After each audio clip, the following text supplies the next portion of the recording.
So like you have a major role in diagnosing it, as in catching the disease as early as possible. More than neurology, neurosurgery, I like to call them neurosciences. Patient, those who exercise 30 minutes in a day, good cardio workup, they have a good collateral channeling in the brain. So which exercises are these? Are these strength training exercises or are they aerobic exercises? If I'm telling somebody to do exercise, even for a migraine patient, madam, time nahi hai, that is the answer. What I want to know is is fasting important? It's very common. Very common these days. It has become trend nowadays. It has become a trend, yeah. So where my brain is going to get the glucose from? I'll get the oxygen, but where the glucose will come from? So people should not do this. I'm not very sure about that. People should never do this, I feel.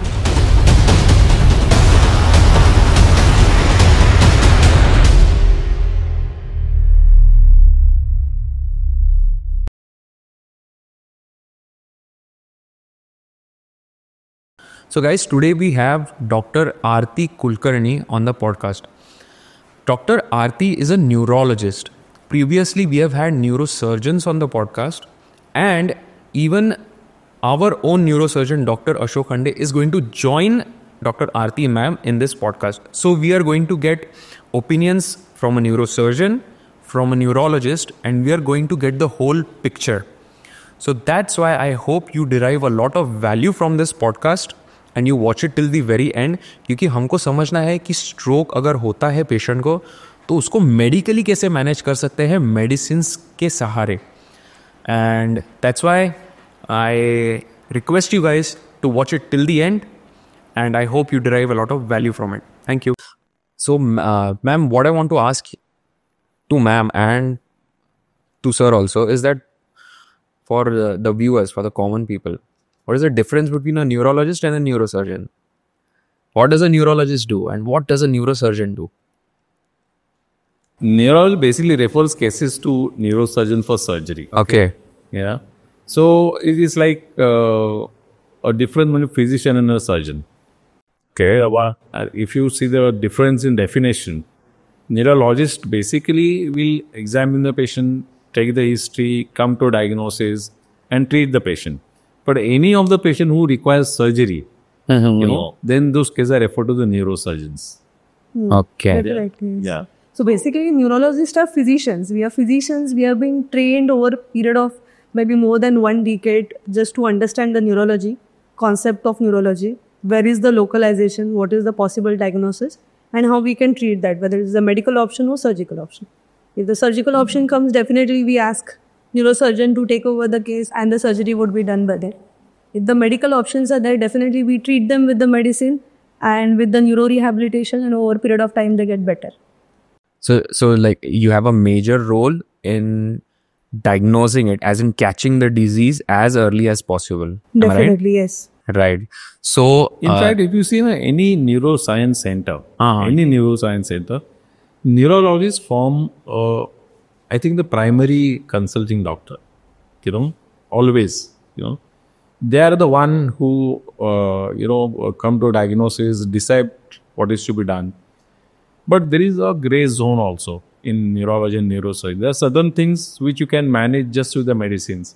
There are certain things, which also, even if I recommend surgery for that thing, it is not going to be wrong. For example, there is something called trigeminal neuralgia, okay, where the pain shoots along the face while you're talking, while you're speaking. It is a very sharp shooting pain. And I have seen people who have committed suicide because the pain is so bad, So now there are very good medicines which you can give and that pain can be subsided, So neurologists probably will try that out first, medicine. If there are some side effects of the medicine or medicine becoming too much or pain is not coming under control with the medication, then probably they refer to the neurosurgeon for surgical intervention. But there are certain neurosurgeons, they will advise for the surgery right in the beginning, instead of waiting for the medicine to take their own effect. So there are certain gray zones, But I would always thought right from the beginning, more than neurology, neurosurgery, I like to call them neurosciences. Because we all work as a team. Right. So there is a difference for the layman. like different physician, surgeon. But if you call this a neuroscience team, then I think all of us come together. And ma'am, what I want to ask you is, what are the common myths or common misconceptions that people have about stroke? So when it comes to a stroke diagnosis, most of the time the stroke is not identified only. What is stroke? Means anything which what we call, as a neurologist we call anything which happens acutely. Sudden onset of difficulty in speaking, sudden onset of difficulty in understanding, any paralysis in any of the body limbs. It is not identified by the people, first of all. Secondly, they will think the stroke as a something like related to the heart. Maybe it is coming from the heart, but they will not understand it is coming from the brain. Sometimes the weakness of the arm can be considered as maybe a part of a what you call epilepsy. Maybe कुछ मिर्गी जैसे हुआ उसके बाद हाथ हिल नहीं रहा है, but actually the stroke is going on in the background. And the awareness amongst the people is also not good about understanding the stroke pathophysiology. So most of the time they do not come to us, they go to some other doctor. From their side also most of the time the misdiagnosis happen. So for a layman person to understand anything which happens in your life acutely, it is unless proven otherwise it is stroke. Stroke means there is a circulation to the brain is getting interrupted and the patient is having acute onset of the symptom. It can be anything. It can be related to your eye, it can be headache, acute onset of paralysis, acute onset of facial deviation. Anything can happen which is happening acutely within fraction of seconds or minutes without any warning signs. So that is nothing but the stroke. That one has to understand that. And the stroke, when it comes to a stroke, we are dealing with the brain. We are not dealing with the heart. We are not dealing with the kidneys. We are not dealing with the intestine. We are purely dealing with the brain.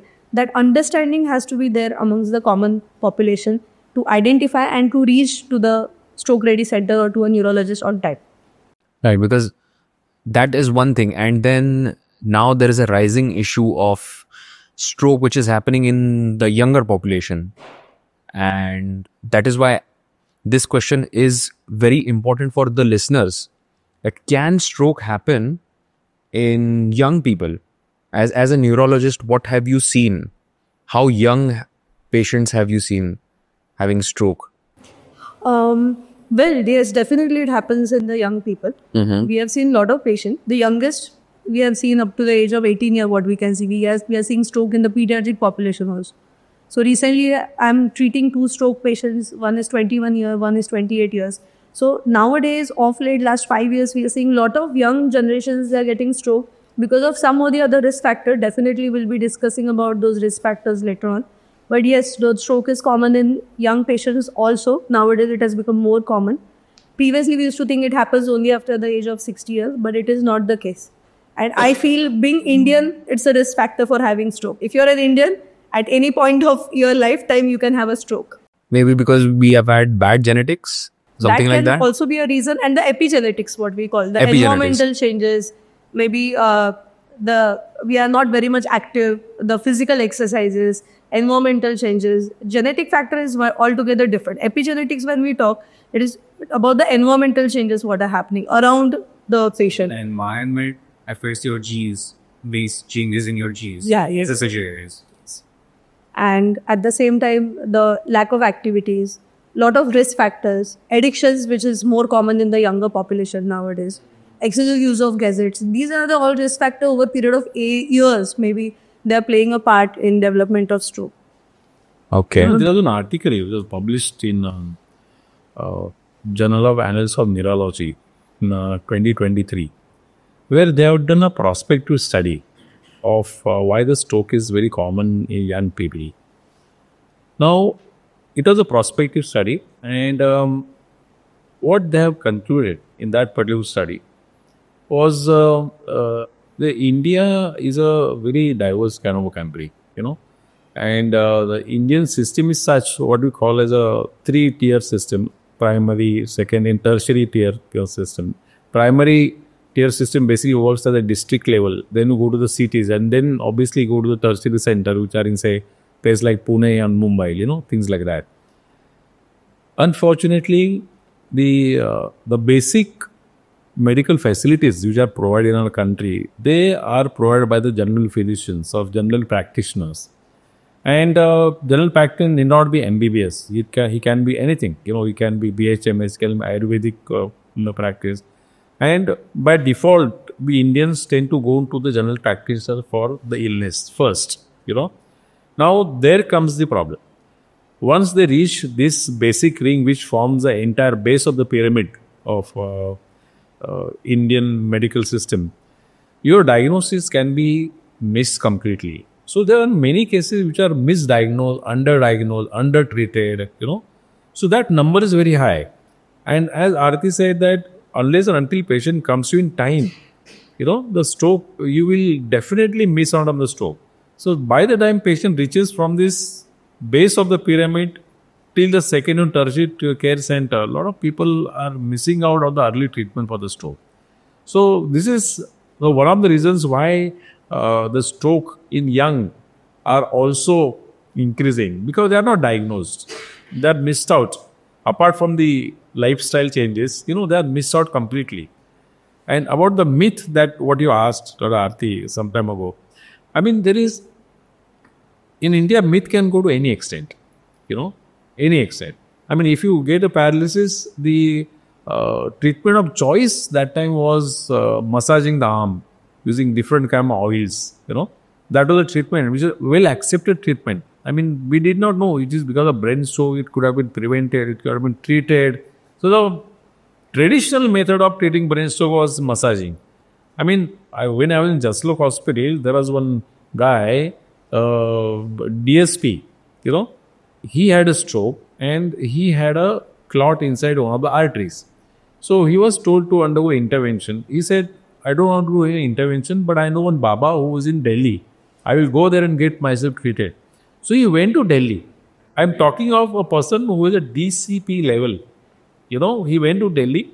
Baba did something, and when Baba did something in front of his, and then he opened his raised fist and showed, see, this was the one which was blocking. He showed him the clot. This is the one which was blocking your artery. So you're cured. You don't need any intervention. And this guy came home 1 week later. He came back with a full-blown brain stroke. So what I'm trying to say, people believe those kind of things rather than believing science. And then it's become very difficult for people like us to convince that this is the right thing and that is wrong thing. What you did is wrong thing. Right. And ma'am, when you said that these young people are coming to you with stroke, so are all of them, do they look unhealthy? Do they have high BMI, wrong lifestyle? Or does it happen, it can happen in anybody? Actually, there are a lot of risk factors, what we can call the young generations are also having nowadays. So there are few risk factors, and the few of them are the disease which are giving rise to the stroke problems.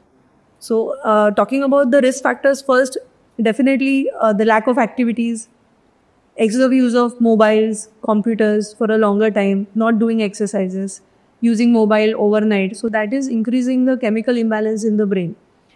Over a period of time, a lot of metabolic syndromes. Metabolic syndromes means I'm talking about patients, young generations are having hypertension, diabetes, obesity. These are what we call as metabolic syndrome. These are very common in the younger population. And these are the hardcore precursors for getting strokes. So hypertension, diabetes, obesity, lack of physical activity, cholesterol issues like a dyslipidemia, the lipid problems, what we are saying. So that is also a risk factor. At the same time, what I found in a lot of younger generation addictions, smoking, alcohol intake, some of them are taking drugs. So these are the patients, those who are at more risk for getting strokes. Few of them, they take cocaine, they're taking some marijuana. So any of this, if any young generation people are taking, definitely. I have seen a lot of females also, they have started smoking. So these are the risk factors over a period of years. Maybe they are likely to have some or the other atherosclerotic disease. Either they will end up getting strokes or heart attacks or any kidney related issues. At the same time, what we are seeing nowadays, vitamin B12 deficiency. That is the main cause for getting young strokes. B12 deficiency. And most commonly, if you'll ask me, vitamin B12 deficiency, India is the main hub for having vitamin B12 deficiency because most of the patients are vegetarian. The intake is not enough, and the only vitamin B12 source is which we get it is in the non-vegetarian food substances. So when the vitamin B12 deficiency sets in, definitely it can cause clotting. It can induce a clotting phenomenon in the brain or in the heart, and patient can land up in the hospital with the strokes. So identifying vitamin B12 deficiency at every doctor's level, right from what sir said, either from BAMS, BHMS, MD, MBBS, MD medicine, super specialty, and treating that deficiency is also important in order to prevent further occurrence of complications which we are likely to expect when it comes to the brain. So these are the risk factors what we are talking about. The etiological factors may be different, and accordingly we have to treat, investigate, evaluate, and finally we have to take the patient out of the stroke complication. Because ma'am, the thing is, Before that, Arvi, can only isolated vitamin B12 deficiency lead to stroke? Definitely, why not? Just one isolated entity. that is what I was Yes, going yes. to ask. Oh, Because for we have how seen long? a lot of patients, we have done all the workup, means we have ended up doing more than 80,000-90,000 of tests for the patient because patient is young stroke and we don't want that stroke to come again later on in the future, in his lifetime. And we have done all the possible tests for the patient. And only one test, what we have found abnormal is the low vitamin B12 or the homocysteine, which is on the higher side. And that can be also a risk factor for getting stroke. So only one problem can be enough to get a stroke, in my experience. But ma'am, we are primarily a vegetarian country, India, if you see. And like you said, in people who eat vegetarian food, B12 is low most of the times. So that means all of the vegetarian people, are they at a higher risk of getting stroke? Is it something like that? We cannot generalize that statement. Maybe we can just say people, those are vegetarian, they should do their periodic vitamin B12 test. B12 at least. Not all patients or those who are vegetarian, they will get strokes. Not every individual. Why not so? Because in vegetarian patients, the intestines, which are the large intestine, the colon, where the lot of bacteria, they ferment and they form vitamin B12. And naturally, if you see their levels in most of the patients, even though they are pure vegetarian, the levels are maintained. In few patients, even though these mechanisms are happening, they're not happening at the fullest capacity. And the vitamin B12 levels or the stores, they remain on the lower side, below 150 or below 100. So we call them as vitamin B12 deficient population.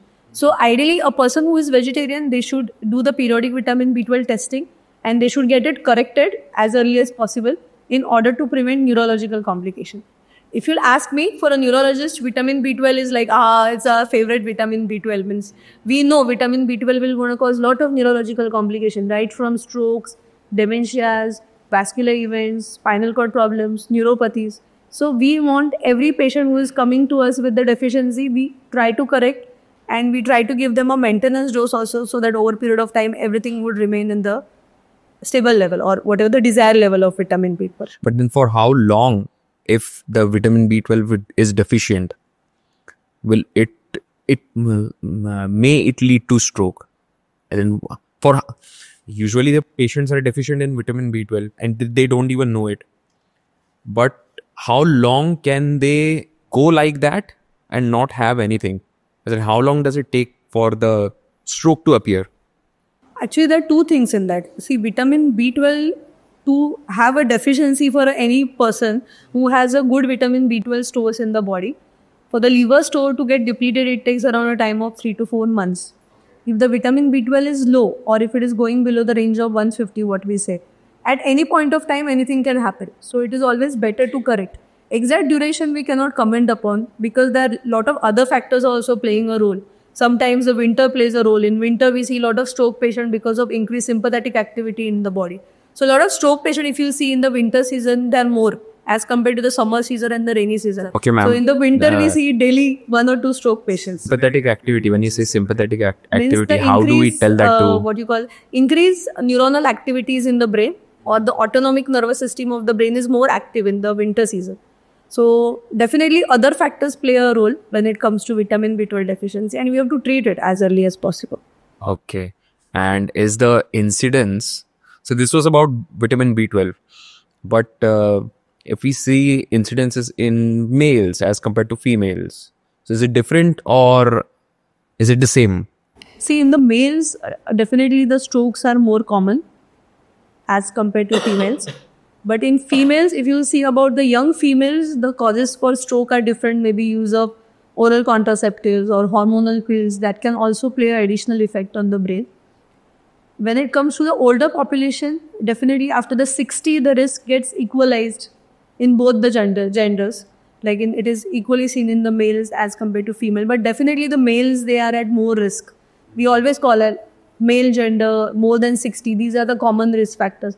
But nowadays we have started seeing strokes in the females also, younger females also coming to us with the stroke. So definitely whatever has been given in the books over a period of so many years, that scenario is changing. Of late in last 4 or 5 years, we are seeing in all type of age groups, irrespective of the gender, we are seeing patient. But still, I feel it is more common in males as compared to female. But the female numbers are rising nowadays. Also, I'd like to quote some numbers here, scientific numbers. In 2003, around that time, the incidence of young stroke was about 4 people in 1,000 population, 1 lakh population. I mean, 4 or 5 people getting affected in 1 lakh population. If you see now, it has now gone up by 10%, 10 times. Now the incidence of young strokes is happening at the incidence of 40 to 50 young strokes per lakh of population. 10-fold increase in just 10 years. No, that's a huge number. And there is another figure which I would like to quote, that among the young strokes, young stroke I'm talking at the age of say 38, 40, 48% are women. 48%. so almost half are women. Almost equal to men. So they are competing with the men now. The issues are increasing because one of the reasons what that described is using a lot of hormones, oral contraceptives, all these IV treatment which goes for artificial pregnancies. I think a lot of things are responsible, but women are not behind anymore now. They are competing equally with male. And this age group, what I'm talking about, between 28 to 40, is one of the worst age group because the number of obese people, they are maximum in this. As Arti is saying, the lack of exercises, working from home, staying alone, having a lot of depression, anxiety, eating any kind of a food stuff. The obesity is maximum between the age of 28 and 38. And that is where the peak of young strokes are rising. It is scientifically proven. We are number 2 in obesity in the entire world. Can you imagine that? Next to China. Now next to China. And ma'am, when you said vitamin B12, so say for example somebody is deficient and then they find it out in that routine test, in a blood test, and then they start taking vitamin B12 and then their levels come back to normal. But then for how long is the patient protected? Even when the levels are back to normal, because the patient then will need to, I think, keep checking it again. It is better to do the periodic checkup. As I said, it cannot be the only one factor in most of the patient. The other confounding factors can also play a role in development of the stroke. But patient, once a vitamin B12 deficient, it is ideal to check levels every 1 year. Every year. So in order to know whether the levels are within the range. Right. And how can we detect stroke as early as possible? Detection of stroke as early as possible means, if you'll ask that question, the stroke happens acutely. It will happen acutely to any individual. Acutely means immediately. Now I'm sitting, immediately if I stop talking, or suddenly my hand, if I'm not able to lift, that is stroke. So more than understanding the stroke pathophysiology, it is understanding the stroke symptoms are very much important. In most of the stroke patients, we don't get any pre-monitoring signs. Okay. Like in few patients, we get something called as maybe 2-3 days before he had a difficulty in speaking or difficulty in holding objects. It lasted for 5 minutes, 2 minutes. Then patient recovered. Patient ignored that symptom, and later on he came with full-blown paralysis. Pre-monitoring signs are some things which might happen before the actual stroke is happening. Yes. So these we call, in the scientific terminology for that, is transient ischemic attack. So means the brain is giving you the signs that the stroke is about to happen. Better you reach to the hospital on time. If these pre-monitoring symptoms are missed by the patient, not identified or not neglected, sometimes this patient end up in getting big-time full-blown stroke. This understanding pre-monitoring sign, for that, as we always say, that sir has already spoken about warning signs. So in the last podcast, he has spoken about something called as the bed fast. So understanding those symptoms means acute onset of blurring of vision, balance problem, dizziness, giddiness, headache, or speech problem, difficulty in using hands or the leg, difficulty in swallowing. This problem needs to be identified by the patient and they have to reach to the hospital on time. If they're reaching on time, we can treat it faster and the recovery is better. So this could be the signs which patient has to identify. Unlike in heart attack, most of the time when the chest pain happens, you can give aspirin at home. They can buy a time till the time they're reaching a hospital. In stroke patient, they have no other option. They have to visit neurologist and they have to get necessary imaging done. Without imaging, we cannot give any further treatment to the patient. So doing CT scan or a MRI, whatever imaging technology is what we are using, without doing that, we cannot treat the patient. So that's why the patient has to reach the hospital also on time. See, that's the worst part of brain stroke. Heart stroke can be treated at home. And heart stroke patient, if he gets a chest pain, he can always call some help. He can go to neighbor, he can wake up his wife, or he can wake up his son or something. Or sometimes heart attack can be treated at home, by taking some medications. Brain stroke cannot be treated at home. He has to reach a hospital. And if he gets paralyzed, suppose he loses speech or loses power in the hand, he can't hold the phone. He can't go to anybody, he can't even talk to anybody. See, that is a problem where the brain stroke overrides heart attack. So it's a very serious consequences brain stroke can have. And I think, sir, I think ma'am mentioned about homocysteine. Now everybody has heard about cholesterol. So cholesterol is going to block the arteries and it can reduce the blood supply, and that is how stroke can be caused. But what is this homocysteine and how is it dangerous for us? So basically, homocysteine is nothing but it is indirect precursor of vitamin B12. So how vitamin B12 is getting metabolized in the body. So homocysteine is nothing but what we call it is inversely proportional to the amount of vitamin B12 which you have. So if the vitamin B12 is low, the homocysteine goes high. If the vitamin B12 is normal or it is on the higher side, homocysteine goes low. If the homocysteine is on the higher side, it is atherogenic. Atherogenic means it induces the atherosclerotic process. At the same time, it is thrombogenic, means it induces the thrombus, clot formation in the arteries. So that artery could be of any artery, means it can be an artery of brain, it can be an artery of heart or of the kidneys, and patient can end up getting any vascular events. So treating homocysteine by treating vitamin B12, it is very much important. There are certain genetic disorders where homocysteine gets elevated and it runs in the family, what we call familial hyperhomocysteinemias. That is altogether different entities that we treated differently by giving homocysteine components, molecules, tablets. But otherwise, if you ask vitamin B12 how it is related to homocysteine, so it is definitely inversely related and it is more thrombogenic. So that's why you have to treat as early as possible. Right. So it's something similar to cholesterol. Like cholesterol actually is, I think, directly deposited. The fat is directly deposited in the blood vessels. But homocysteine, if it is increased, if the levels are high, then it will lead to that deposition happening. Am I right in saying that? Actually, basically, it will act on the clotting system of the body. Okay. Aggravate the production of clotting system factors and it will form a clot. Mm-hmm. So it helps in the formation of clot, which then blocks the artery. Yes.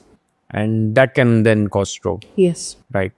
What are the blood tests or when we can say biomarkers, when we say biomarkers? So what are the biomarkers which we have to look out for when we are talking about stroke? Are there any such things? So when it comes to a biomarker identification, so we do a lot of biomarker tests for identifying the atherosclerotic process which is going on. So definitely in that we check for apolipoprotein A, apolipoprotein B, HSCRP, that is the most commonly identified biomarker for understanding the vascular risk factor. Like vascular risk factor means understanding the vascular atherogenetic process which is going on in the multiple organ. Not every time the one organ gets affected. Obviously, when you are aging, the atherosclerosis is affecting all the body system arteries. So HSCRP is the primary good indicator to identify the risk for getting heart attacks, risk for getting brain stroke, risk for getting any peripheral vascular diseases, what we call.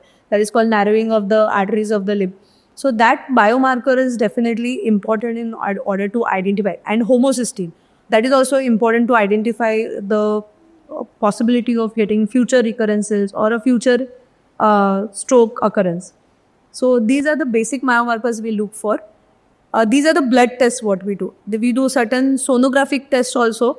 That is something called as the carotid Doppler to look for arteries which are coming from the heart going to the brain.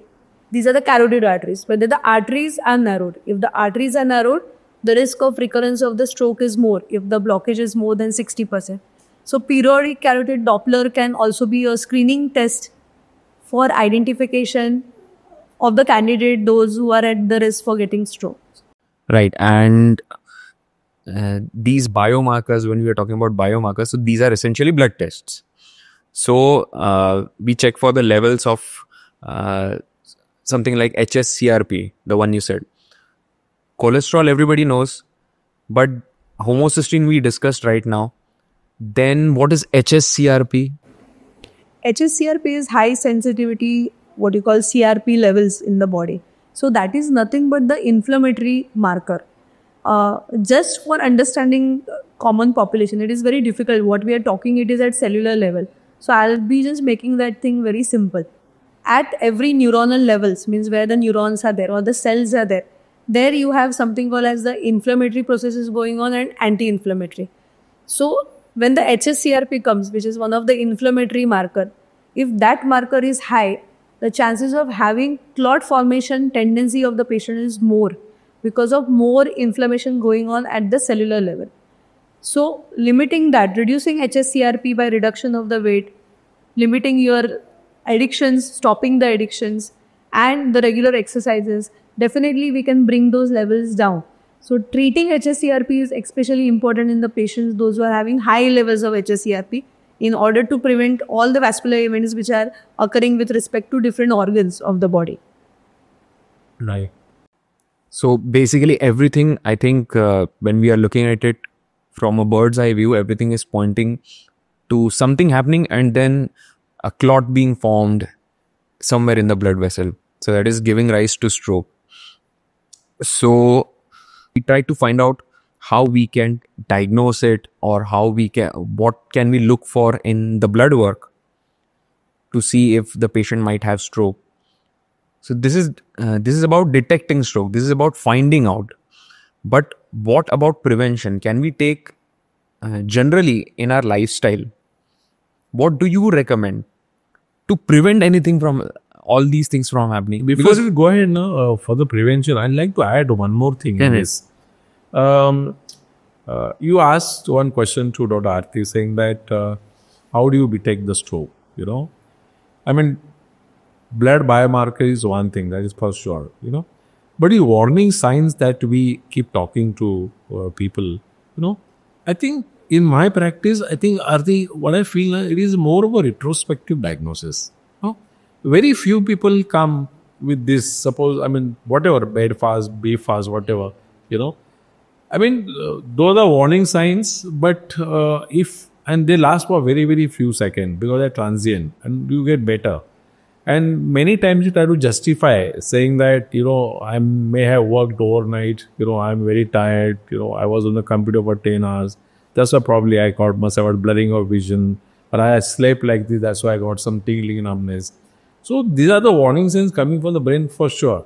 But how much importance people give to that warning signs, it's not very common.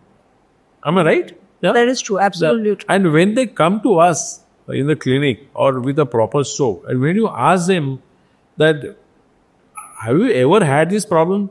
That time he'll tell you, oh yeah, since 3 months I've been having this problem. So generally, the whole idea of this exercise, Dr. Aditya, is to make people aware that if you get the warning signs, don't try to justify them. You run immediately to a neurologist. We try to justify, why I'm getting tingling and numbness, why I'm getting little weakness, why I'm getting speech difficulty. We try to justify all those things. Don't even try to do that. This is a warning sign. Reason could be anything, but this is a warning sign coming from the brain, and your job is to rush to a closest neurologist. Period. Nothing more than that. Then you don't tell us that this is a weekend or it's a long weekend, doctor may not be there, he may leave. Don't try to do that. Don't try to justify. If you have a weakness, it has improved in after 15 seconds. Reason could be anything, but it is ultimately related to the brain. And your duty is to come and report to the neurologist as fast as possible. Sometimes it happens also. No, patient has come. Patient had a paralysis. It recovered, as sir said. Patient is reaching also to us. We are doing evaluation. The scan comes normal. That is also one situation where the patient is saying, "Madam, scan to normal hai, goli kyun khana hai?" So in that situation, the understanding of the patient is also important. That patient has already suffered a small brain stroke, and we are giving a medicine in order to prevent the future attacks of the brain. Otherwise, if they have to take any medicine for a longer duration of the time, they end up saying, "ये medicine तो खाने की ज़रूरत ही नहीं है, क्योंकि अभी तो मैं ठीक हूँ." But they are not understanding the future repercussion of the diseases. So understanding, doing exercises of whatever we are doing, that stroke awareness, is to create basically awareness amongst the common population to understand the disease pathology, and whatever treatment is recommended by us to take and to be adherent with the treatment. And just for a risk factor evaluation, we have to manage those risk factors. So understanding the whole concept of the stroke is very much important. I'll tell you a story which happened about just 2 weeks ago. She's a young lady, 34 years young lady, stays in Badlapur. तुम्हारे गांव की है, बदलापुर की. And 2 weeks older, not more than that. 2 weeks ago, she was making a breakfast for her husband. She had some tingling numbness on the right hand, which lasted for about 5 to 10 seconds. So she jatkofied her hand like that, And after 10 seconds, she became all right. She did not tell anybody. She served the breakfast with children, husband, everything happened. The whole day she was completely normal. Next day, again while she was making the breakfast, this time she had a speech trouble. She could not speak properly and this hand became weak. The things started falling down from the hand. At that time she reported to her husband. Husband took her immediately to a hospital in Badlapur. She was admitted. The doctor over there in Badlapur understood this is a brain stroke. They don't have MRI there. He did a CT scan in Badlapur. CT scan was completely normal. CT scan in early stages of the brain stroke can be completely normal. It might take some time to develop, see the changes of the CT scan. So she was sent to Kalyan for MRI. So she went to MRI. MRI showed a proper small pea-sized infarct, which would explain her speech and right hand weakness. By the time she came back to Badlapur, 5 to 6 hours, and she improved completely again. So first time, the whole thing lasted for 10-15 seconds. Second day, it lasted for about 5 to 6 hours. By the end of 5 to 6 hours, next day she was completely all right. And they had done the MRI angiography also. The MRI angiography showed some break in one of the blood vessels of the brain. She was referred to us next day.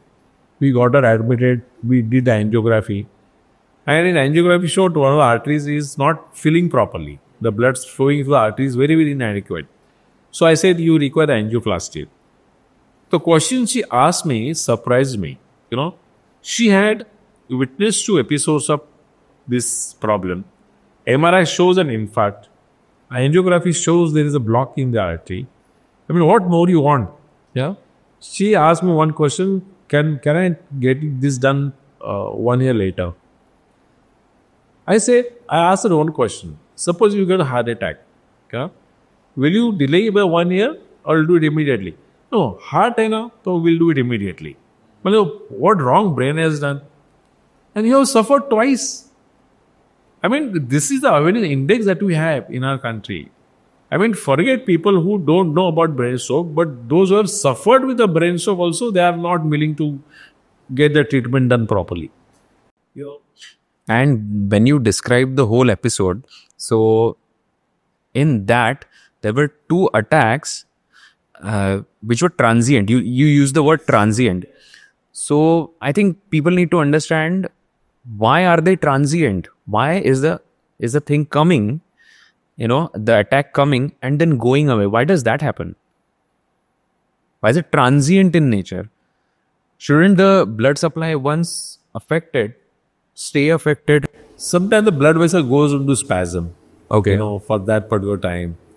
And there are many other things also. There's something called the collateral reserve, collateral circulation, the blood which is coming from the peripheries. So for that particular time, that blood vessel might go into spasm And that's why, and if this blood coming from other vessels also is inadequate, I'll have a problem, you know. So that is one of the explanation which is given. I'm sure Aarti must have some other explanation also for this. I would just like to add one. Definitely what Sir has said. Na? So the collaterals in the brain, it's a big concept. So we have a lot of literatures on the collaterals. Collaterals means what? In the brain, we have got a unique circulation where the anterior part of the brain is getting supplied by posterior part or the posterior arteries, or the posterior arteries are getting supplied by anterior arteries via communicating arteries. So this is nothing but the whole channel system of the brain which is unique. It is God gifted. No one else has it. Means no other organ in the body has that, what you call something called as auto-regulation which is going on in the brain. None of the organ. If the God has made brain in such a way, definitely God must have thought of something. Means the scientifically, if you see, the scientific reason for making this auto-regulation or what you call something called as developing collaterals in order to prevent the brain trauma. So whenever the brain gets damaged because of the stroke process, at that time there is a damage to the brain. When there are collaterals which are there, means there is a supply which is coming from the opposite side, it can prevent the damage to, further damage to which is happening to that part. So one area of the brain Gets is supplied not from necessarily supplied just by one blood vessel. Yes, it is It supplied can by be the other supplied territories. by multiple blood vessels, and that is why when one blood vessel stops working, then the other blood vessels take over. And that is why at that time that attack comes and goes away. But then naturally another There is question one is more pathophysiology behind that. See, collaterals, why it is important? If the person who is having a good collaterals, the recovery from the stroke is much better. One thing. Now your question is why the episodes are happening transiently. Definitely the auto-regulation collateral phenomenon is there. Second, what said, when the vessel gets injured, there is a vasospasm. There is a reaction of the blood vessel to that injury by getting the vessel narrow, that we call as vasospasm. There is something called as the fighting between the clotting factor and anti-clotting factor. When you get an injury, for example, your hand has got cut and the blood has started coming out, definitely the body's clotting system and anti-clotting system which is there, both are active. Now the clotting is active, anti-clotting is active, that's why blood is flowing. Now the body's system understands that the blood is flowing, we have to stop that blood loss. So anti-clotting system is playing a role. In stroke, what happens is the clot has formed, means the clotting system is active. Then the anti-clotting system has to override over the clotting system. It tries to dissolve the clot at the natural level, at the physiological level. So sometimes the clot forms, it gets automatically disrupted. Sometimes it happens in the cardiac vessels also. The patient gets a heart attack, but if you do the angios are clean. so the body basically tries to get rid of that clot by that itself. is by natural mechanism. By natural mechanisms. When it does not get rid of it, then we have to treat such kind of patient. So this PI is what we say, that is happening because of all these three things which are happening at the level of the blood vessel where the clot is forming.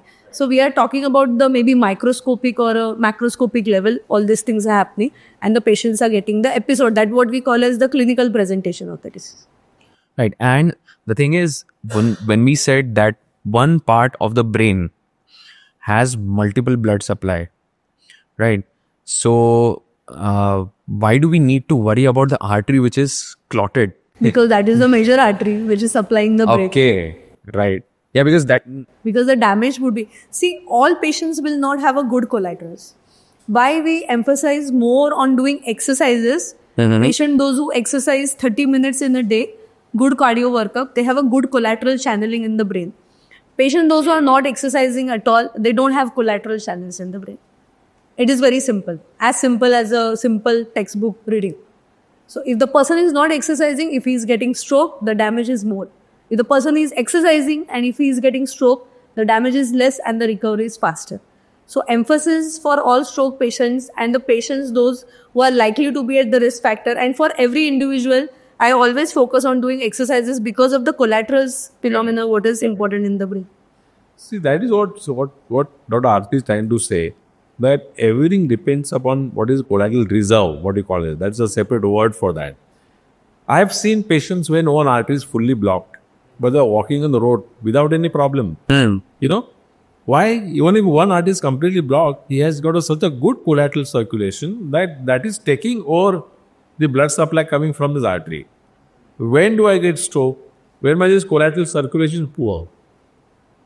We have 4 arteries which supply blood to the brain, and 2 are going from here, 2 go from the back of the head. So all these 4 arteries, when they enter inside the brain, they form a kind of a circle. So there is a lot of overlap into the circulation. That is what is collateral circulation.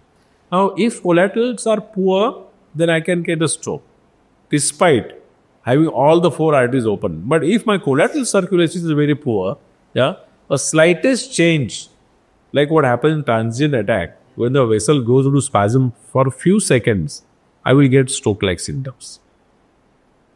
And ma'am, when you're saying exercise improves collaterals, so which exercises are these? Are these strength training exercises or are they aerobic exercises?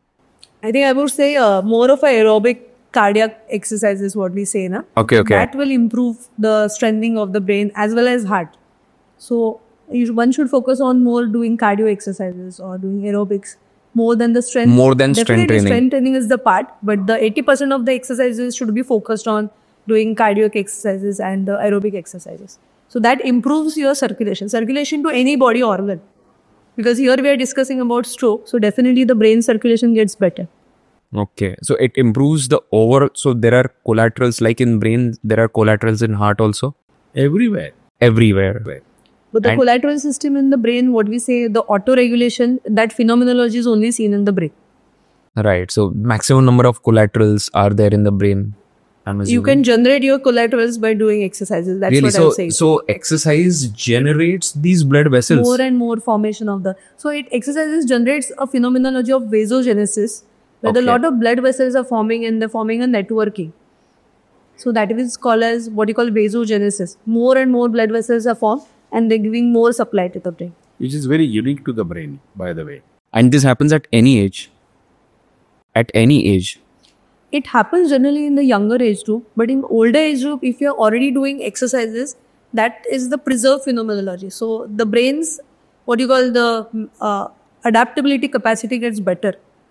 So if you're already a person who is doing regular exercises and if you're getting stroke in the older age group and if you're continuously doing those exercises in the later age group, the impact of the stroke on your brain would be lesser as compared to a person who is not doing anything.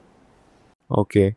Because say suppose somebody did not exercise until they were like 60 or something. But after that, they take their health seriously and then they start exercising. So will those collaterals develop then? Maybe at that time they might not develop, or maybe they will develop at the start, because definitely the part of aging is also playing a role at that time. So that's why the focus should be on having a healthy life right from the beginning. A lot of youngsters also nowadays, they are more busy with their work, more busy.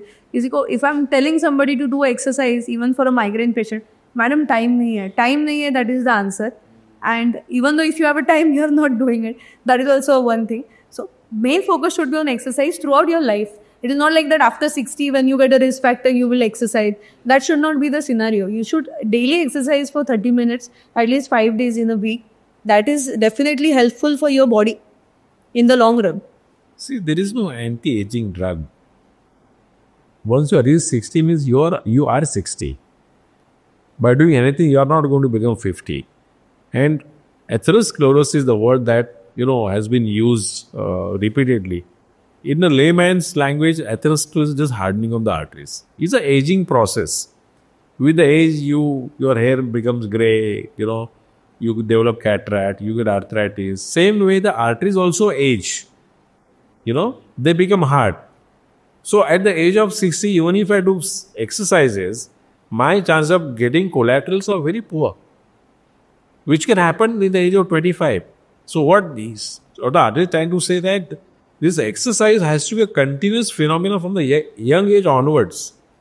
If you say that at 60 I'll start exercising and I'll become young, or my arteries are going to develop collaterally, that is not going to happen. Okay, maybe that is like a scenario on the far end of the spectrum. But let's say now people see this podcast, now they want to start exercising, they're 30, 35. Will that help in generating collaterals? Definitely, why not?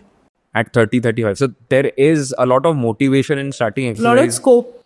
Lot of scope. Everyone should Even exercise. if they start at 30, 40, maybe 40. See, this age in 60, 65 is good for Kentucky chicken, you know, because 65 we started Kentucky become an international success, not for health. And for the health, I think you got to be doing right from beginning. As it as possible, yeah. And on a consistent basis. But even if you start at 40, it won't be in vain. Yeah, obviously not. You have to start right from the today. Because we just give that हाँ. message to the viewers. Because what happens is that then somebody might think, Arey, I should have started at 20, but now I'm 40. But maybe It's now it never won't too happen. late. It's never too late. हाँ, For हाँ. sure. Right. And so we were talking about exercise is a part of prevention. So what other things to do? Like say, for example, diet. What do you think is the most ideal diet? Because you use the word inflammation. So, and there are a lot of things on the net. They say this diet is inflammatory diet. This diet is, not inflammatory, is healthy for you. So what is that golden diet or, the best diet? That which we don't follow. So the golden diet is called as in our in the Hindi in our Hindu rituals what we call as Shuddha Satvik Jevan or Shuddha Satvik Khana. So when it comes to a diet management, one should have a lot of fruits. At least they should have 3 different fruits in a day. They should have nuts also in the morning time. One should have different types of cereals in their life. Means in whatever the lunch, dinner, then every time they should not have a wheat made this. There should be a variation. You can use bajri, nachni, you can use ragi or maybe oats, and definitely limited use of carbohydrate. No carbohydrate, there should not be any diet where you are not consuming carbohydrate because the brain lives only on the glucose. When it comes to a neurological patient management, we always focus on giving heavy breakfast to our patients. Why heavy breakfast? Because overnight the brain has not taken anything. You are fasting overnight because you are sleeping during that time. Your brain is resting. Morning moment you get up, your brain needs extra charging. And this extra charging is important for the brain in order to regulate the other body organs. That time you should eat maximum morning time. Whatever energy, calories you want to give, you should give it at that time. And there should not be any diet where you are cutting down your carbohydrate morning time only and you are not eating anything. That should not be the case. So the morning breakfast should be heavy for all the patients, especially for the patient those who have neurological issues like migraine, epilepsy, stroke, dementias. If you want to take a dinner light by 7 o'clock early, you just want to take a soup, salads, that is okay. The breakfast has to be heavy because your brain needs charging and the brain lives only on carbohydrate. So that is glucose. That's what we are talking about. So the glucose going to the brain and reaching in the brain to work, definitely your breakfast has to be heavy. Okay, this is interesting. Anything because you want to add, sir? Yeah, what she said is correct. I want to add one thing. I don't know whether we said that in last podcast. Brain uses only glucose and oxygen for survival. Brain does not do anything else. Brain is not like your digital gadgets. Once you charge and your mobile works for 24 hours, brain needs a constant charging. Constant. For one reason that brain does not store glucose. Like liver stores glucose, your bone stores calcium, your protein stores, a muscle stores proteins. So if my body requires calcium, I can always extract it from the bone. If my body requires more protein, I can always take it out from the muscles. Or if my body requires glucose, I can take it from the liver. But brain has no depots. There is no storage capacity of the brain for the glucose. So that means the brain needs a constant charging, constant glucose, unlike your digital apparatus. And this glucose and oxygen reaches brain only through the blood supply. So by any means, your blood supply is interrupted by any means. That means your brain is not getting glucose and oxygen enough quantity. And that probably 6 to 8 minutes. And if the brain does not get this nutrient for 6 to 8 minutes, the story is over there. And that is where the stroke begins. okay. Yeah. So what she said, a good heavy breakfast, early dinner, this is a necessity. Because otherwise the brain will not have constant supply of glucose. Yeah, but like having a heavy breakfast is provided you have a light dinner, right? Your dinner should be light and early, preferably. usually people have dinners at like 10 or 11. But is that right? Youngsters have their lunch at 10 o'clock, 10 p.m. Yes. I mean, how do they work, these youngsters? They work till 4, 5 o'clock in the morning. Day starts at 12 o'clock. Their day starts at 12 o'clock. The breakfast is at around 2 o'clock in the afternoon. Lunch is at 10 o'clock. Exactly. I mean, what kind of rhythm is this? So that is definitely harmful. And the whole night goes on what? The Red Bull and stuff like Energy that. drinks. So, since you're talking about nutrition to the brain, I think we got to be a little more serious about this. Yeah, it is as important as the exercise is important for the brain and the heart. It is equal importance. There's no question about But it. then, okay, if we are having an early dinner, having heavy breakfast is all right. But what I want to know is that is fasting important? Because this question we have asked to almost all the guests, and we want to know their opinion on fasting, because nowadays a lot of times a lot of articles are there on internet. A lot of people advocate intermittent fasting. So Yeah, they talk about 17 hours fasting. I heard that. 16 hours fasting, Yeah, 17 hours.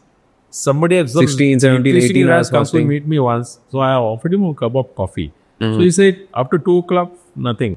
yeah. I said, then what? Well, the next day. Okay, what do you do for? No, my body is used to that.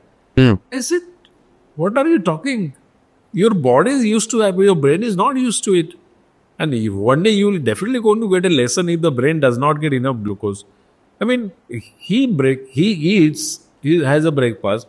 After that 17 hours, this guy does not eat anything.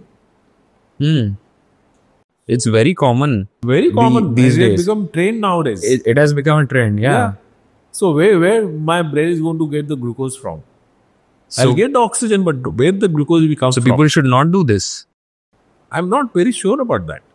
No, people should never do this, I feel. But that Fast is not for- a right way. Means, see, if you're taking early dinner, the concept of taking early dinner is to have the gut rest. Means your gut should rest when you're sleeping. Your gut should not be exercising, means should not do the digestion work when you're sleeping. That is the additional stress on your body organs. So that's why the concept of early dinner has come that 7 o'clock you're finishing your dinner.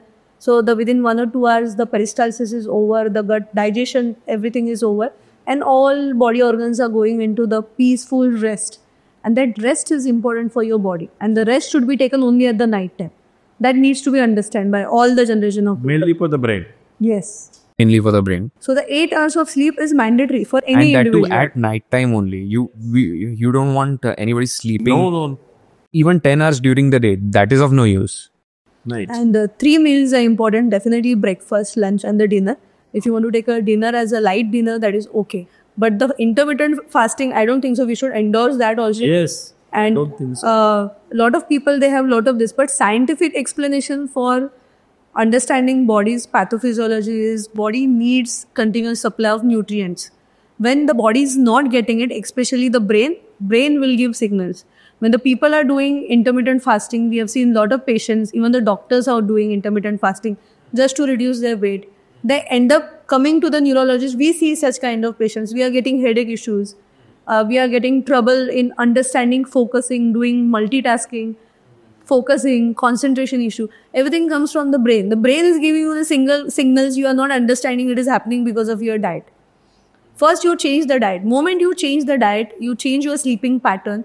You understand your body very well. That time, all the problems, they naturally get resolved without giving medicines. So, telling such patient to change the lifestyle also, it is very much important. So, as a neurologist, we do that also. And most of the patient in the natural course of the disease, they recover without giving medicines.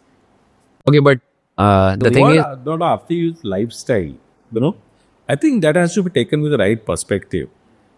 What we feel is brain stroke, heart attack is largely because of your disease lifestyle. Atherosclerosis is not a disease. It's just an aging process, which is going to happen to all of us. All of us are going to become old.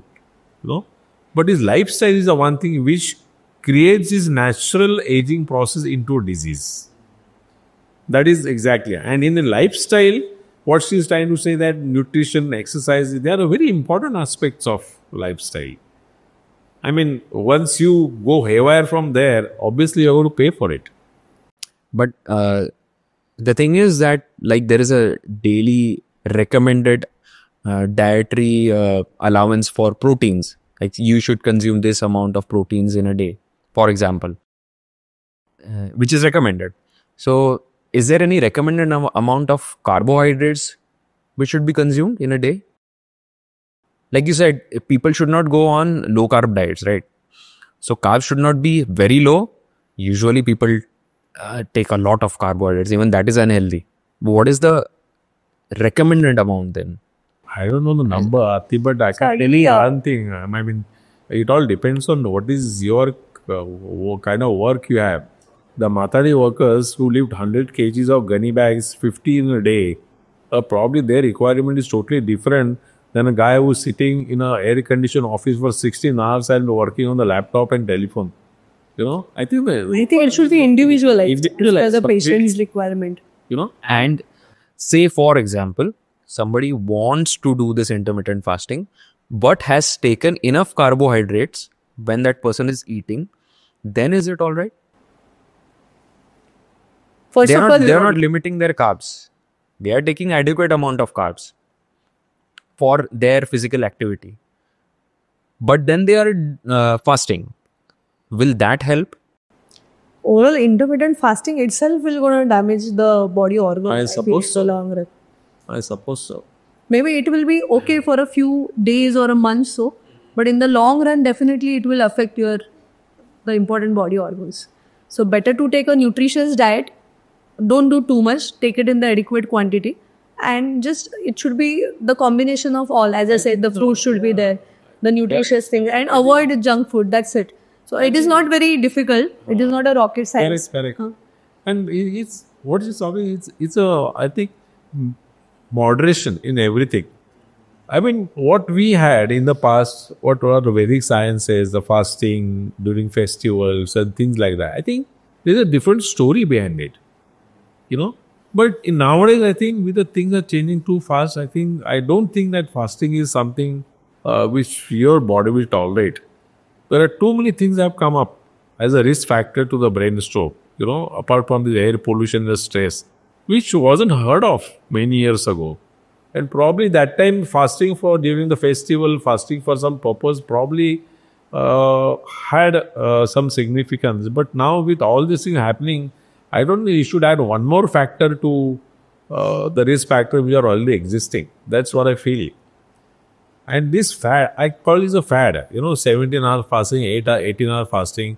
Now after that, what? After 18-hour fasting, you're asking for dialing Swiggy and McDonald's and asking for that kind of That food. is a general idea. That is so Yeah, that people can I eat never whatever they understood want. that.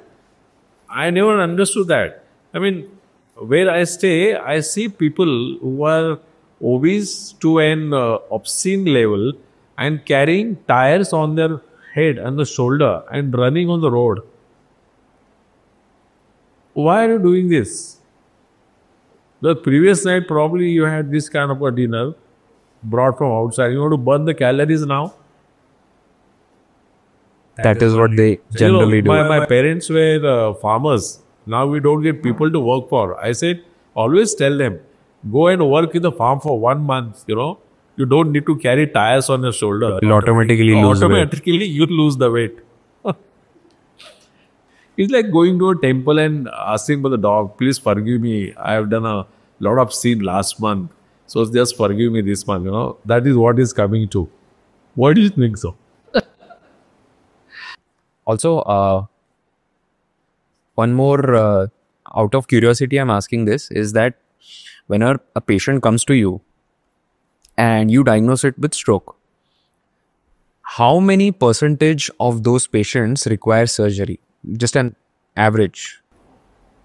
Could be less than 10%. Yeah. Okay. It's not So most of them can be managed medically. Mass, yes. Okay. So I think that is important for people to know, because they don't need to think that now they have got paralysis. Now the only thing that can save them is surgery. They can be managed medically. In fact, most of them are managed medically. Okay. But when we are saying medically, so for example, if there is a block in one of the blood vessels, will the block completely go away? When you're saying we manage it medically, So, any stroke patient, when they come to us, we always make a clinical diagnosis. Clinically means we have seen the patient, we know that patient has got a stroke.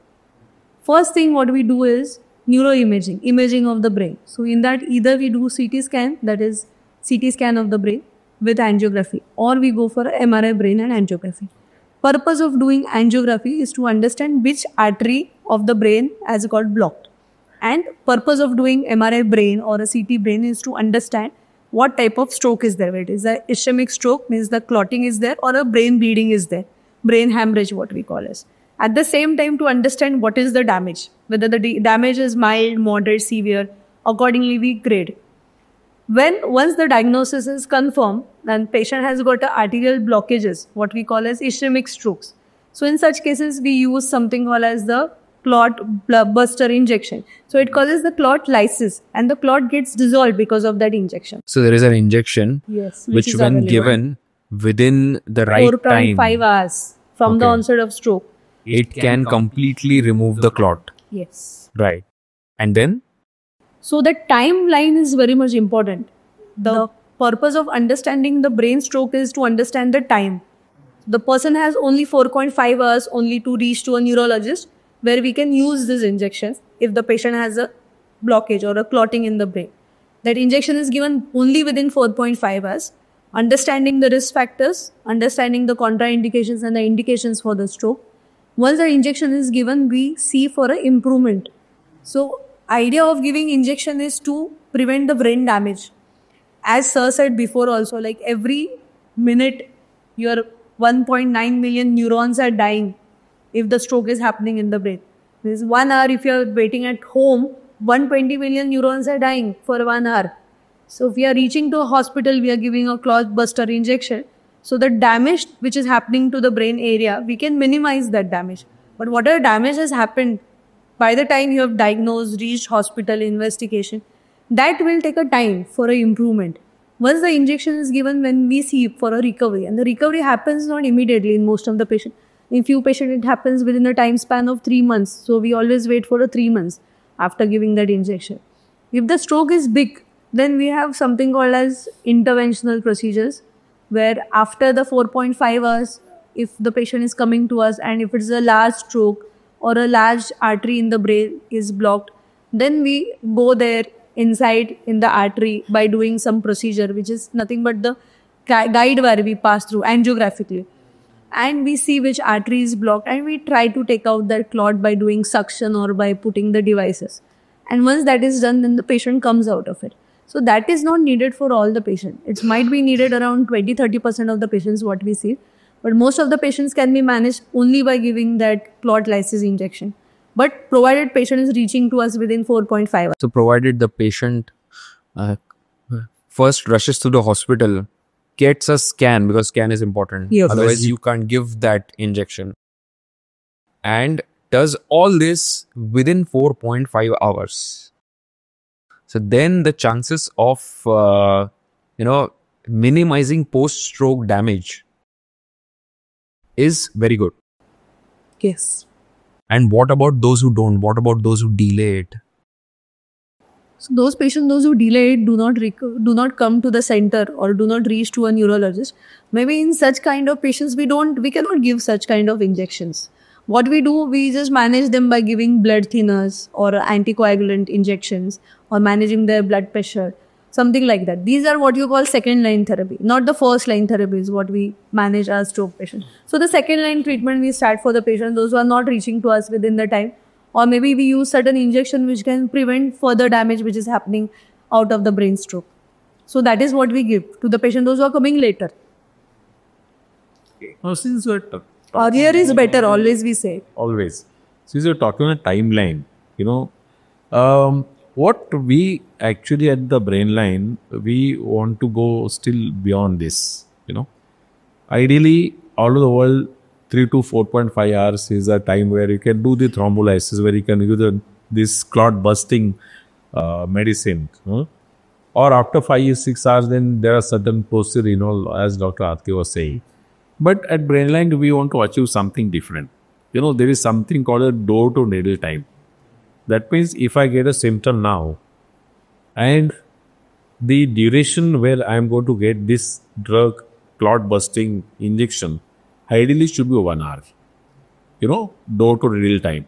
If that can happen in our country, I think most of the paralysis can be prevented. I mean, that's why people say 80 to 90% stroke can be prevented.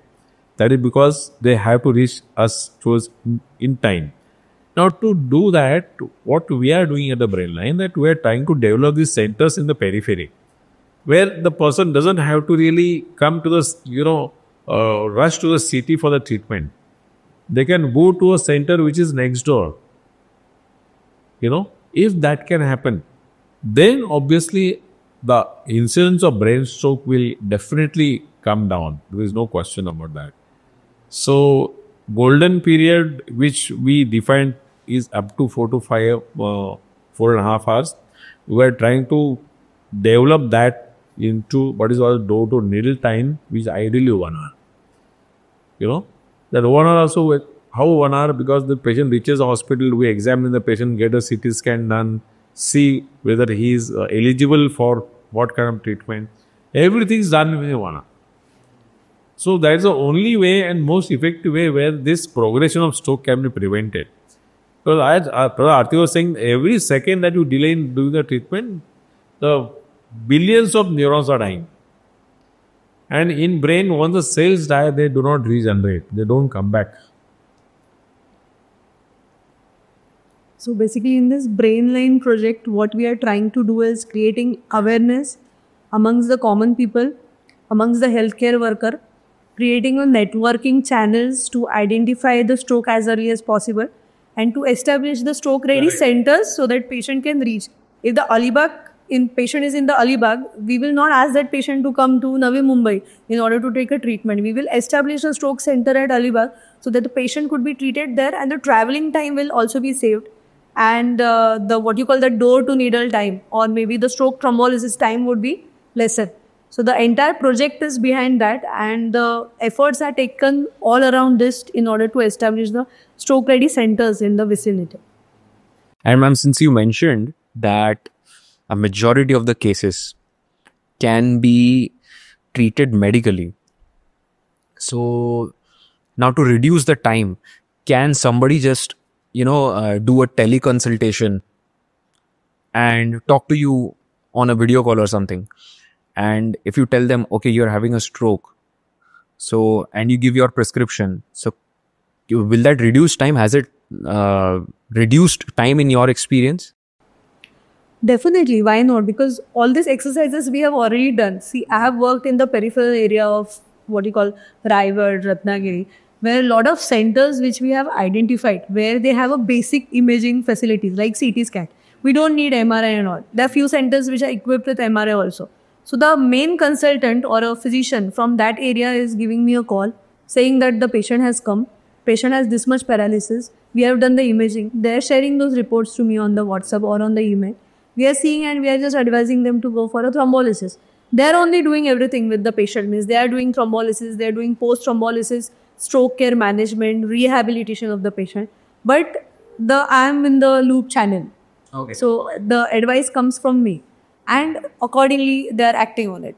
So that can also be done and it should be done. It should be done by most of our colleagues. That's what I recommend. They should do it and they should improve the healthcare facilities which are happening in the periphery.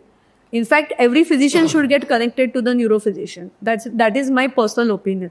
Sometimes that hesitation comes whether to call or not to call, whether to thrombolyze, not to thrombolyze.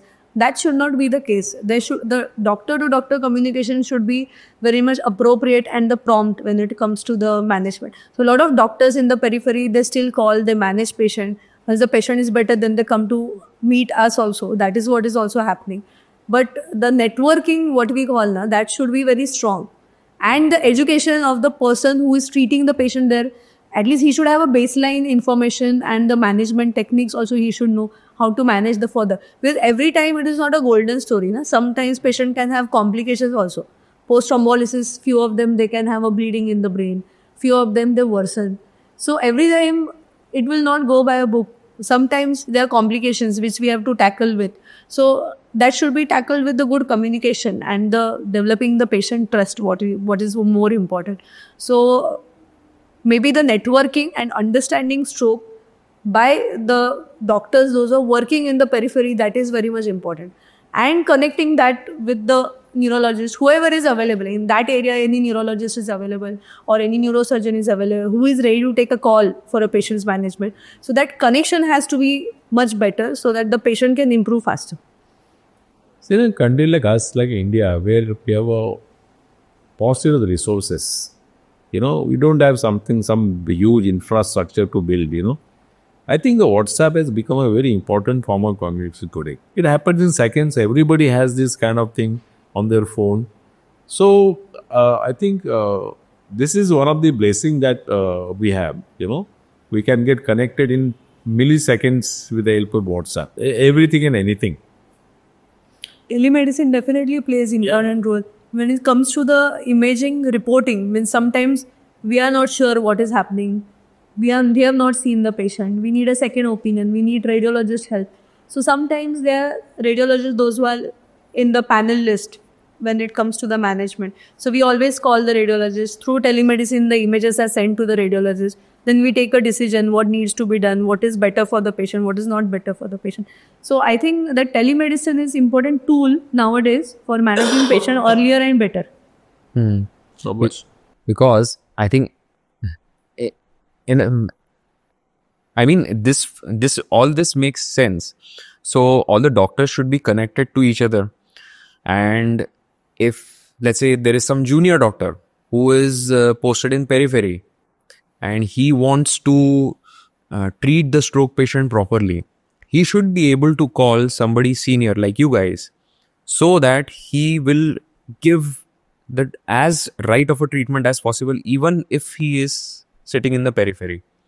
So I think that is what Brainline does then, because Brainline connects hospitals to a network. It is not as simple as that. I think Brainline is definitely creating peripheral stroke centers, stroke ready centers, I would say. But there are requirements for these stroke ready centers. Not because I have a hospital or not because I'm a physician, I should start treating the stroke. There are certain requirements for that. Because Dr. Aarti says that not every case is all green, sometime after giving this injection, there can be complications, There can be extra bleeding inside or the patient may not improve any further, Sometimes the artery is completely blocked. You have given this injection, but until the artery is opened up, patient not going to improve. So there has to be a constant communication with the neurologist. If the patient doesn't get better with thrombolysis, you must suspect that there is some large artery block inside the brain. That's why your injection is not working. In that case, there has to be a facility where that patient can be shifted to immediately to tertiary center. It's an active process, It's not that I give injection and sit, go to sleep, patient will improve. Nothing of that kind. You got to really follow that patient closely. To see that whether any complications are developing, whether this patient requires a tertiary care, that particular physician has to be trained for it. Right. The nurses need to be trained for that. There has to be minimum CT scan inside. There should be an ICU. There are certain investigation should be there. So to make this peripheral center suitable to treat stroke involves a lot of training of people. Not every hospital can become a primary stroke care center. Am I right? Yes. And that is what you guys at Brainline are doing. We have definitely do that. That is what we'll do. Right. Sir, how do we identify stroke? What are the signs and symptoms of stroke? Yeah, this question we had answered partially just before this. But as I said, this most of the symptoms are retrospective. Very few people I have seen rushing to the hospital with this kind of a warning signs and symptoms. But we have at Brainline, we have coined an acronym. Yeah, it's called the bed fast. You know how it all began. I'll just give a little history. When this World Health Organization first started using these abbreviations for symptoms or warning signs, they just call it a fast, FAST. That means facial deformity, arm weakness, speech problem, and the time. You know.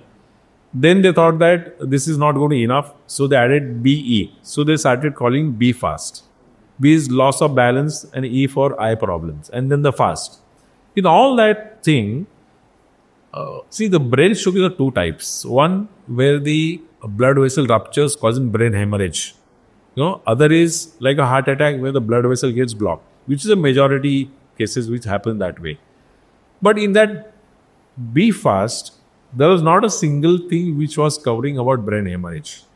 So when you get a brain hemorrhage, you get a very severe headache and vomiting. It's a terrible headache, you know, terrible headache. So we made B fast into BFAST. So we added one more T. Yeah. Now we see brain hemorrhage very often because my subspecialty in neurosurgery is about brain hemorrhage, you know, which I have been doing since 1990. So one symptom which I have noticed in people with brain hemorrhage in hypertensive patients, that they get morning dizziness very often. When they get them in the morning, you know, when they go to the washroom, suddenly they try to lose balance, try to hold on to something, you know. That morning dizziness is, I've seen very often happening in people who get brain hemorrhage. So now we added D. So initially it was FAST, then it became BEFAST, B fast. And here we came in the picture. So we started calling bed fast. BEDFAST. So a D has been added. D has been added. Now we have gone little beyond this. I have realized this fatigue, you know, I get very easily fatigued, you know, I get very easily tired, you know. In the background of my hypertension, my diabetes, other risk factors, I feel that fatigue also has become a very important precursor for the brain stroke. I have seen people, you know, that they get very, very fatigued, you know, that is maybe because of the loss of brain cells, I don't know what, but they get very tired. And 4 or 5 patients which came across, got admitted under my care, you know, I mean, they had a proper brain infarct after that.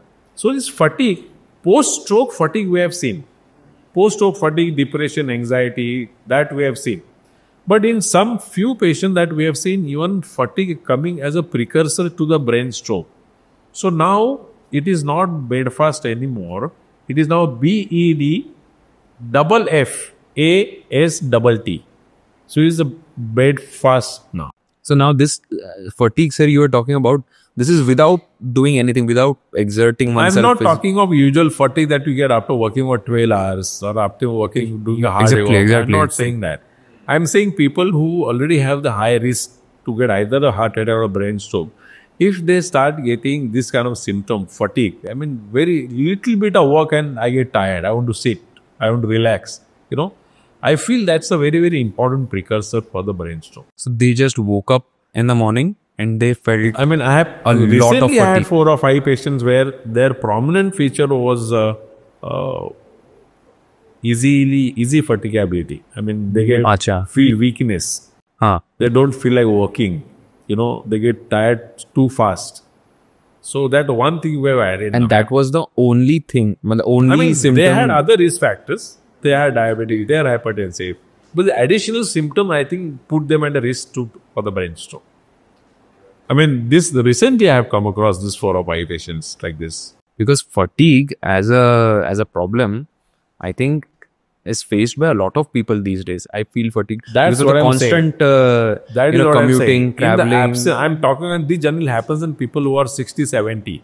You know, those who are not in active life, not active traveling, just doing gardening probably, maybe looking after the grandchildren. And this has happened so recently that, and 4 or 5 patients came to me in this particular age group. You know, getting tired very easily without doing anything. So that's the acronym that Brainline has coined.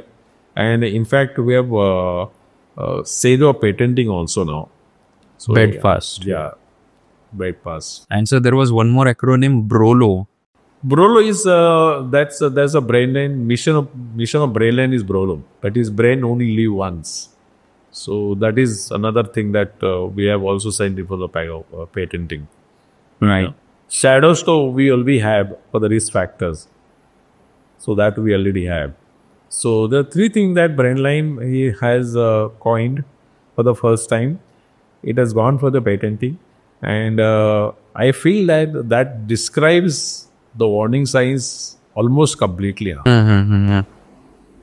Right. Okay. Awesome. And ma'am, I wanted to ask you this: how do we improve brain health? Improving brain health, it's not a one-day phenomenon. Maybe it takes years of training of brain and developing channels, which we have already spoken about. So how one can have a good brain health is by doing daily exercises, at least 35 minutes of exercise, cardio exercises, aerobic exercises. If you can do yoga, meditation for 20 minutes, that is also enough for that mental synaptic connections of the brain to improve. Good healthy diet, avoiding addictions, means I would say no addictions. At the same time, the good 8 hours of night sleep, that is extremely important. Peaceful sleep when you wake up fresh in the morning. So that sleep is extremely important for an individual. At the same time, staying away from mobiles and the gadgets, laptops at night time, because that will cause more of a neurochemical disturbance in your brain. When it comes to improving brain health in the further aspects, you can learn multiple languages. See, like in India, we have so many languages. More than 30 languages are spoken in all over the India. So you can, wherever you are going, you try to learn the language. By learning the language, you can develop more synaptic connections in the brain. By doing the exercise, you can develop more collaterals in the brain. By using both the hands for doing activities, sometimes we say we are right-handed. We just use right hand for doing everything. But you start using your left hand also. This is the one technique by which your opposite side of the brain also gets stimulated. And in such scenarios, the patient, those are multilinguistic, means those who know multiple languages, more than 4 languages per se, if they know how to speak. Or the people, those who are ambidextrous, when they're using both their hands. See, the predominant hand might be different, but if the person is using both the hands for doing day-to-day chores, those patients, if they're developing stroke, the recovery of the stroke in those kind of patients is much better. Those who exercise, those who use both the hands, or those who have learned multiple languages. So this is what we call as cognitive training of the brain. And you have to train your brain in such a way that over a period of years, even though it gets damaged in particular situation, the recovery would be faster. See, happening an event to anybody, you cannot nullify that, the chances, but you can prevent the occurrence of the disease, and even though if it is occurring, you can minimize the effect which is coming out of it by doing all these techniques. And even in the old age, what I always tell my patient, try to be active mentally. Sometimes we say our parents, you are already 60 years, why you want to do this, why you want to work, you sit at home. That should not be encouraged to any of the individuals. Even though you are old enough, you should do your work. I have patients, those who are 90 plus, they are lawyers, they are judges, they are doctors, and I encourage them to still work. This is the way by which you can keep your brain healthy. The chances of getting neurological damage in the brain in any sort of the diseases, like in stroke, dementias, Parkinsonian disorders, what we say, the headaches, everything gets better when you are working and when you are having a healthy lifestyle. So training brain over a period of years, maybe it's a decades process, and one has to be consistent with it. It will not be done in the one day, that today I'm doing exercise, tomorrow I will not get a stroke, or the stroke would be off, the complications would be lesser. It is not a scene. Maybe you have to do it over a period of years in order to get the results. And it is very much important for an individual to understand the brain health, why it is important. Because brain is the boss in your body and it controls all your body organs. And you need to give that much to your brain also. And what are the parameters which we see for brain function? As in, if we do these exercises and follow a good diet, what parameters will improve? See, definitely the cognitive function of the brain improves. If you'll see, the things which you are doing initially in one particular speed, like for example, if I'm doing the daily chores of doing puja or maybe taking bath. If you're doing it in the 5 minutes, if you exercise, you can do it at the faster rate. The focusing capacity of the brain improves, the concentration improves, multitasking improves. As we say, na, patients are aging. What is the first thing comes when you are aging? That you cannot do multitasking. Moment you age, you cannot do 2-3 things together. But when you are young, you used to do 2-3 things together. So maybe that multitasking capacity improves when you are doing exercises on the regular basis. So definitely that improves. At the same time, the compensation power of the brain improves. Like sometimes after stroke, the patient loses the language when it is left-sided stroke. But if you're doing exercises regularly, if you're using your opposite side of the hand, the brain compensation for that particular insult also improves. So definitely that's what we see over a period of years. Definitely it is not a one-day process. It takes time to develop and one has to be consistent with it. So, ma'am, you mentioned languages. Can other things like some puzzle solving and exercises, will that help? Yes, definitely. Okay. It helps. Puzzle solving Sudokus, doing multitasking exercises. So when it comes to dementia, so here we are talking about stroke. As well as there's post-stroke, we encounter something as a post-stroke. Dementia also we see in a lot of patients. They lose their cognitive skills. So in such kind of patients, we give different multiple brain tasks like solving. Say it depends upon the patient's educational status, how much he is educated. So the educational qualification is good. We give them puzzles to solve. We ask them to write on the daily basis. We give them multitask, games where they have to pour maybe water from one side to another and using both the hands. Mirror activities we give them in order to improve. So definitely the higher cognitive skill improves by practicing. And the brain has to practice over a period of years, then it improves. So puzzle solving definitely helps. So in internet also, when we say, we ask patient to download certain games, like we have WoW game. So that WoW game is basically the puzzle solving game, which is available on if you'll see the stores, the Google store, that is available. You can download and we ask patient to play that in order to improve the cognitive capacity of the brain. And any new thing in brain tries to learn, it develops new connections. Any new thing. If I don't know painting, and that goes on for the whole life. I mean, if I say don't know painting, if I start painting, if I don't know how to write with right hand or left hand, if I start writing with left hand, it will definitely help my brain to grow. And there's no age limit for that. As No, in, even after 60, new connections develop. I think every day we should start doing something new in order to improve our brain function. But as you age, obviously all this capacity of regeneration, reconnection, obviously also decreases, worsens. but it will still help. Yeah, it will help. And the last thing, which I think a lot of us are guilty of, ignoring is sleep, I think. Because while talking about improving brain function, you mentioned sleep. So why is sleep so important?